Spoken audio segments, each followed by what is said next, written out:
तितली। Alhamra art council के तीसरे फ्लोर पे एक खुली सी लॉबी में एक चौकोर लकड़ी के उल्टे किए हुए लकड़ी के संदूक पे एक मजदूर बैठा था और उसके आगे दाएं बाएं दायरे में लड़के लड़कियां बैठे उसे टिकटिकी लगाए देख रहे थे। मेरे साथ बैठी हुई अपने कंधों तक गिराए रेशमी ब्राउन सीधे बालों का थान थोड़े थोड़े वक्फे बाद झटक के मेरी तरफ निगाह करती, फिर हैरानी से मजदूर को एक नज़र देख के मुझे आंखें फाड़ के देखने लगती। उसकी बड़ी काली स्याह आंखों से हैरानी और तहसीन की मीठी मिठास निकलती और मैं निगाहों के शीरे से चिप चिप करने लगता। दरमियान में बैठा मजदूर उसी तरह बैठा होता जैसे लक्ष्मी चौक में फुटपाथ पे सुबह के वक्त बैठा हो, हाथ में बेलचा लिए, कुदाल को साथ लेटाए, दीवार रंगने के ब्रश आगे बिछाए, वो हर आने जाने वाले पास से गुजरने वाले को यूं मुल्तजी निगाह से तकता कि मुझे साथ ले जाओ, कोई मजदूरी दे दो। अलहमरा आर्ट काउंसिल वाले भी इसी चौक से रोज एक मजदूर गाड़ी में बिठा के ले आते। जितनी पूरे दिन की मजदूरी होती वो 3 घंटों के लिए उसे उधर बिठा के दे देते। मजदूर का काम घरों में मजदूरी करते समय भाग दौड़, उछल कूद, सीढ़ियां लगाना, ऊपर चढ़ना उतरना, मिट्टी खोदना, ईंटें लगाना या ब्रश हाथ में लिए दीवारों पर रंग भर के कूची फेरना होता। यहाँ उलट, यहाँ उन्हें अलहमरा आर्ट काउंसिल के आर्ट टीचर एक खास रुख में बिठा देते, कहते हिलना ना, बस। उधर आर्ट की क्लासेस होती, वो मुसव्वरी का शोबा था, मुझे मुसव्वरी का शौक था। स्कूल कॉलेज में तस्वीरें बनाता आया था, खुद से ये तस्वीर बनाना सीखी थी। मेरा मुसव्वरी में कोई उस्ताद ना था, सामने जो भी मंजर होता वो पेंसिल से कागज पे उतार लेता। खास शौक मुझे चेहरे बनाने का था। मेडिकल कॉलेज में अपनी एक क्लास फेलो लड़की की बहुत तस्वीरें बनाई थी। अनाटमी, फिजियोलॉजी या पैथोलॉजी के लेक्चर हो रहे होते, वो सामने प्रोफेसर और ब्लैक बोर्ड को देखती रहती। मैं कुर्सी उसके पीछे पहलू में कुछ ऐसे अंदाज से रख लेता कि उसका चेहरा निगाह के सामने होता। वो भी लक्ष्मी चौक से उठा के लाए हुए मजदूर की तरह बुत बनी बैठी रहती, हिलती ना। उसे पता होता मैं उसकी तस्वीर बना रहा हूँ। मेरे दाएं बाएं बैठे क्लास फेलो कनखियों से मुझे देख देख के अंदर ही अंदर लुत्फ से उबलते रहते, मगर उनके चेहरों पे ऐसा खौफ होता जैसे सरेआम उनके बराबर कोई फौश हरकत हो रही हो। वो बैठे बैठे कसमसाते, पहलू बदलते हुए मुझे कोहनियां मारते। मैं सरगोशी में कहता, हिलाओ ना। लाहौर आया तो पता चला नेशनल कॉलेज ऑफ आर्ट के प्रोफेसर्स ने शाम को मुसव्वरी और पेंटिंग की उधर क्लासेस शुरू की। मैंने दाखला ले ली, ज़रूरी सामान खरीदा, कागज़, बोर्ड, चारकोल पेंसिल्स, और पहुंच गया। उस दिन दरमियान में एक 45 साल के लगभग लंबा सा बड़े बड़े मोटे जोड़ों वाला मजदूर ऐसे बिठाया गया था कि दाहिना घुटना ऊपर किए वो बाएं टांग लंबी करके गोद में बेलचा लिए बैठा था। बेलचे का मुट्ठा उसके दाहिने कंधे के पास था, जबकि बेलचे का लोहे का चौड़ा खाली हाथ लंबी की हुई बाएं टांग के घुटने से छूता हुआ फर्श पे खुले कशकोल की तरह पड़ा था। उसने बेलचे के मुट्ठे पे अपनी ठोड़ी रखी थी, दाएं हाथ में कलाई में पीछे को खम देकर बेलचे को यूं पकड़ा हुआ था जैसे वो उसका कोई लाडला कमाऊ पूत हो। बाएं बाजू की कोहनी अपने पिछके पेट में दिए वो कलाई बेलचे की लकड़ी के साथ रखे, बेलचे के लोहे के बने खाली चौड़े भूखे हाथ की तरह अपना खाली हाथ थोड़ा सा गोल किए यूं बनाए बैठा था कि कोई उसमें दोहरी करके तंदूर की रोटी डाल दे। कुदाल उसकी दाएं तरफ अपना फन ऊपर उठाए उसकी दाएं रान से जुड़ी पड़ी थी। चेहरे पे उसके एक ख्वाब सा था, जैसे सोच रहा हो इन 3 घंटों बाद ये बैठने की थकन वो भाग दौड़ के उतार लेगा। उसकी छोटी छोटी आंखों में एक खुफिया सा लालच चमक रहा था कि अगर ये नौकरी पक्की मिल जाए तो दिन को वो मजदूरी करके शाम तक दिहाड़ी लगा के एक दिन में 2 दिनों की मजदूरी कमा लेगा। उसकी शेव 3 दिन की बढ़ी हुई लगती थी।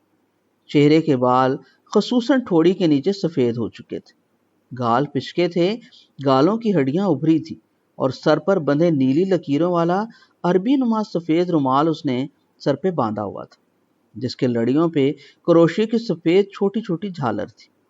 उसके नीचे से उसके खिचड़ी से काले स्याह बालों में चमकते हुए सफेद बाल भी बाएं कनपटी से जंगली घास की तरह निकले हुए थे। दायां कान सर के पटके में छुपा था, सिर्फ उसके नीचे वाली लूर लंबी सी होके उसके जबड़े के साथ जुड़ी हुई थी। उसके चेहरे पे कभी कभार एकदम से बाजू हिलाने या टांग समेटने की ख्वाहिश उभर थी, जिसे वो जबड़ों को भींच के दांतों को जोर से दबा के बैठा रहता। उसकी मूंछों के बाल काले थे और बेतरतीब होके उसके ऊपर वाले होंठ पे फैले हुए थे। वो नाक से जोर जोर से सांस लेता तो उसकी मूंछें फड़फड़ाती जैसे घास पर आंधी चली हो। वो अपना मोटा सा नाक सूं सूं करके यूं देखता कि कहीं जम के बैठे बैठे उसे जुकाम तो नहीं हो गया। उसके होंठ एक दूसरे पे भद्दे चढ़े बैठे थे। इर्द गिर्द बैठी लड़कियों की उस पर जमी नजरों से बेचैन होके वो कपकपाने लगते। शायद वो सोचता हो, आज तक ऐसी दिलरुबा शोख लड़कियों ने घंटों तक टिकटिकी लगा के उसे पहले कब देखा। सारी जिंदगी इतना गौर से किसी लड़की ने क्यों नहीं देखा। इतनी लड़कियां। उसकी आंखों की चमक ये सोच के बढ़ जाती और उसके होंठों का दायां कोना एक बदकमाश सी मुस्कुराहट के साथ मुंह में दब के होंठों को लम्हा भर के लिए तिरछा कर देता। लगता वो ये सोच के महजूज हुआ है कि इतनी मीठी शोख आंखों के दरमियान आके उसे कुछ देना नहीं, उल्टा पैसे मिलने। इन्हीं तीखी मजेदार सोचों को सोचते सोचते उसके मैले से माथे की लकीरें यूं सोच में सरसराती जैसे उसे कह रही हूं, यूं जम के जुड़ के बैठना भागने दौड़ने और कुदाल चलाने से ज्यादा मुश्किल है। कभी कभी उसका जी चाहता कि हाथ उठा के चेहरे पे मले। कोई मक्खी चेहरे पे बैठी, वो कैसे उसे उड़ाए। आंखों की पुतलियां घुमाने की उसे आजादी थी। बाकी असातिज़ा ने उसे समझा दिया था कि हिलना नहीं, आंखों को एक ही रुख पे उसे रखना था, मगर डेले थक जाएं तो हिला के फिर जहां कहा गया वही नजर जमा ले। उसे नजर जमाने के लिए मेरे साथ बैठी कंधों तक गिराए बालों वाली लड़की के पंखे की हवा से झिलमिलाते धीरे धीरे थरथराते ब्राउन सीधे बालों में दाएं कनपटी के पास लगाए हुए फिरोजी नगीनों से जड़ी हुई सुनहरी तितली को चुना हुआ था, जिस पे उसके बालों की एक बारीक सी लेट हवा से उड़ती हुई तितली के बाएं पर से उलझी हुई थी। पीछे पड़े हुए पेडिस्टल फैन का रुख जब उसकी तरफ होता तो तितली के बाएं पर पे फंसी हुई बालों की लेट तितली को उड़ाने की कोशिश करती नजर आती। उसी तरफ मैं बैठा था। वो गर्दन घुमा के थोड़े थोड़े वक्फे बाद मुझे देखती। उसके बालों पे जमी तितली यूं बैठी ऊपर नीचे होती कि मेरा जी चाहता कि हाथ बढ़ा के तितली पकड़। तस्वीर बनाते बनाते मैं सामने बैठे मजदूर के चेहरे की जिल्द के अंदर कसमसाते हुए तूफान, तितली को देख देख के अपने ना हिलने की थकन आंखों से मिटाते देख देख के बनाता रहा। मुझे एहसास हुआ मेरे पीछे दो तीन असातिज़ा झुके झुके से खड़े मेरी बनाए जाने वाली तस्वीर को देख के आपस में खुसर पुसर कर रहे। उनकी खुसर पुसर में तहसीन की आमेजिश थी। एक बार मैंने गर्दन घुमा के हाथ रोक के पीछे निगाह की तो उनमें से एक ने होले से मेरा कंधा थपथपाया और शाबाशी दी। दूसरे ने आहिस्तगी से पूछा, नेशनल आर्ट कॉलेज से पढ़ते हो? मैं मुस्कुराता हुआ अभी सोच ही रहा था कि साथ बैठी रेशमी बालों पे फिरोजी नगीनों में चमकती तितली वाली गर्दन मोड़ के बोली, सर मैं ग्रेजुएट हूँ नेशनल आर्ट कॉलेज की। फिर खुद ही जरा ताज्जुब से इधर उधर निगाह घुमा के मेरी तरफ अपनी नजर रख दी, जैसे समझ गई हो सवाल उससे नहीं मुझसे पूछा गया था। मैंने तितली को छूने की शदीद ख्वाहिश को दबा के, जो उसके एकदम से मेरी तरफ सर घुमाने से मेरे हाथ से चंद इंच के फासले पे आ गई थी, तितली के परों पे झिलमिलाते उसके रेशमी बालों की लिट को अंदर सीने में भरे सांस को बाहर निकालते हुए जरा उड़ाया और बोला, नहीं सर, मैं तो मेडिकल कॉलेज में पढ़ता रहा हूँ, डॉक्टर हूँ। दोनों पीछे खड़े असातिज़ा ने एक साथ हैरानी से मुंह खोले। एक ने मेरा कंधा प्यार से दबाया और लड़की ने पहली बार कुछ 7.5 सेकंड तक टिकटिकी लगा के मुझे देखा और मेरी बनाए जाने वाली तस्वीर को देख के अपनी गोद में रखे अपने स्केच बनाने वाले बोर्ड से हाथ हटा के अपनी गोद में रख ली।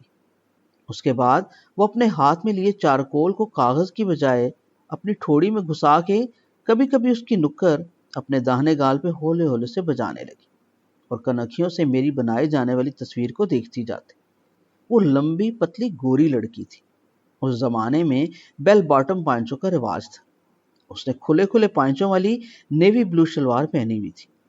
ٹانگ پہ ٹانگ رکھے وہ بیٹھی تھی، پائنچوں پہ آسمانی جھالر لگی تھی، اور جھالر سے اوپر تہ در تہ سلوٹوں کو سلائی کر کے شلوار کے پائنچے یوں بنا رکھے تھے جیسے نیلگوں آسمان کو چنٹوں میں گلابی دھاگوں سے باندھ کے باندھا ہوا ہو۔ اس کا دائیں گھٹنے کے اوپر سے ہو کے آتا ہوا بایاں پاؤں میری طرف تھا، جو شلوار کے اوپر کھنچ جانے سے اس کی گندی ڈول گلابی پنڈلی کا کچھ حصہ ننگا کیے ہوئے دائیں بائیں 3-4 ہولے ہولے چکر لگا کے ایک دائرہ سا بنا تھا۔ اسی پیر میں پہنا ہوا اونچی ایڑی والا گہرے نیلے رنگ کا سینڈل اس کی آسمانی سلکی جراب سے سرکتا ہوا آگے کو آنے لگتا، اور اس کی ایڑی ہوا میں لہراتی رہتی۔ اس کے دونوں نیلے سینڈلوں کے بیچ بھی فروزی نگینوں کی سنہری چھوٹی چھوٹی تتلیاں جمی ہوئی تھی، جیسے وہ مسلسل نیلے گلاب کا رس پیے جا رہی۔ تصویر بناتے بناتے وہ رک گئی۔ اس نے اپنی آسمانی شرٹ کے نیوی بلو شلوار کے پائنچوں جیسے چنٹوں میں دبے ہوئے گلابی دھاگوں میں بندھے گریبان پر چارکول کی کنی لگائی، اور اپنے بازوؤں کو گود میں لا کے اپنی کلائی سے اوپر کوہنی تک بنے نیوی بلو چنٹوں کے گلابی دھاگوں کو دھیرے دھیرے چارکول سے چھوا۔ اس کی گلابی ملائم کلائیاں اس کی گود میں نیلے پانیوں میں سنہری مچھلیوں کی طرح ذرا سی اچھلی۔ اس نے چارکول کا کونا پھر اپنے نچلے ہونٹ پہ رکھ کے ہولے سے مسلا۔ اس کے ہونٹوں پہ کچھ چمکتی ہوئی لپسٹک لگی تھی، جو تھی تو مدھم گلابی، لگتی آتشی گلابی تھی۔ پتلے سے اس کے نتنے تیز تیز سانس لینے لگے، جیسے وہ کچھ کہنے اور نہ کہنے کے تذبذب میں کوئی فیصلہ کر رہی۔ پھر ایکا ایکی میں اس نے اپنا چہرہ میری طرف گھمایا۔ اس کی نیلگوں بڑی آنکھوں کی ہیرے کی کنی سے تراشی ہوئی بھاویں تھوڑی اوپر اٹھی، اور وہ آنکھوں میں شہد کی بوتل انڈیل کے میٹھی نظروں سے میری آنکھوں میں دیکھتی ہوئی بولی، کیوں جھوٹ بولا ہے آپ نے؟ کون سا جھوٹ؟ آپ فائن آرٹ نہیں پڑھے ہوئے؟ نہیں۔ یہ بھلا کوئی مان سکتا ہے؟ وہ رخ موڑ کے میری طرف کرسی گھما کے دھیرے سے بولی، واقعی میں فائن آرٹ نہیں پڑھا۔ پھر یہ کیا؟ یہ جو اسکیچ آپ نے بنایا ہے، یہ بس یہ بنانا آتا ہے مجھے۔ ہمارے ٹیچرز بھی ایسا نہیں بنا سکتے۔ آپ کہتے ہیں آپ فائن آرٹ پڑھے ہی نہیں۔ واقعی کسی اور آرٹ کالج میں پڑھے ہوں گے، یہاں NCA میں تو آپ کو کبھی نہیں دیکھا۔ سچی؟ تمہیں کیوں شک؟ حیرت ہے۔ کیوں؟ خود سے سیکھ گئے سب۔ وہ آنکھوں کو دائیں بائیں حیرت سے گھما کے داد دیتے انداز میں بولے، ہاں بچپن سے شوق تھا۔ پھر ادھر ہی آتے۔ کدھر؟ نیشنل کالج آف آرٹس میں، NCA میں۔ اب لے جاؤ۔ میں نے چارکول ہاتھ میں لے کے دونوں بازو فولڈ کیے اور تھوڑا اس کی طرف جھک کے اس کی آنکھوں کی پھیلی پتلیوں کے اندر گہرائی تک جھانک کے سرگوشی کی۔ لے جانا پڑے گا۔ وہ سر کو ادھر ادھر گھماتی ہوئی بولی، جیسے کسی نشے میں مدہوش ہوا شرابی گرنے والا۔ مجھے سکھاؤ گی فائن آرٹ؟ میں نے ہولے سے کہا۔ او، سر گھما کے زور سے اندر سانس لے کر بولی، سیکھنا تو میں چاہتی۔ لو، تم تو ادھر کی گریجویٹ آرٹ کالج کی، دیکھ لو میرا اسکیچ۔ ٹھیک ہے؟ ٹھیک کدھر؟ یہ اپنا دیکھو۔ او مائی گاڈ، تمہیں کیسے یہ پرفیکشن آئی؟ کون سی؟ میں ہنسنے لگا۔ کلاس ختم ہوگی، لڑکے لڑکیاں اٹھ گئے۔ درمیان میں بیٹھا مزدور مسکرا کے ہر طرف دیکھتا ہوا اپنی ٹانگیں سمیٹ کے بازو ادھر ادھر ہلا کے چہرہ ملنے لگا۔ ایسا لگتا تھا کہ وہ کسی سخت مزدوری سے ابھی فارغ ہوا۔ لڑکی نے کرسی میری طرف موڑی، وہ اپنا نام بتانے لگی۔ میں ہنسا۔ بولی، ہنسے کیوں؟ میرا نام اچھا نہیں ہے؟ بہت شاندار ہے، مگر میں نے تمہارا نام رکھ لیے خود سے۔ وہ ایک دم کرسی کے کنارے آگے ہو کے میری طرف جھک کے بولی، ارے مجھے بتاؤ کیا نام رکھا ہے میرا؟ تتلی، گولڈن بٹر فلائی۔ وہ زور سے ہنسی۔ اس کے ترشے ہوئے سجے سجائے لپسٹک لگے جوسی جوسی چمکتے ہونٹ کناروں سے اوپر گئے، اور اس کے اوپر والے دانتوں پہ سفید سرمئی تار سی بندھی تھر تھر آئی۔ ایسے لگا کسی کبوتری کے پھڑپھڑاتے پروں والی پرواز پہ کوئی زنجیر بندھی۔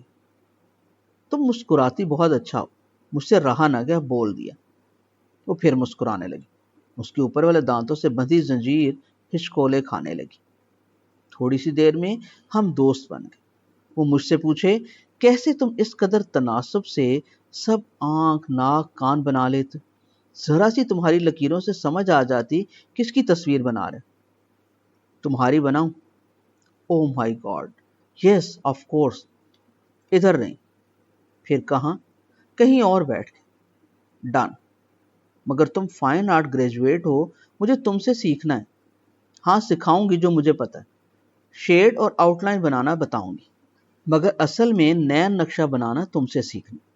ڈن. ایک دن میں دفتر سے سیدھا ادھر چلا گیا، وردی بدلے بغیر. وہ دیکھ کے حیران بولی تم تو ڈاکٹر تھے.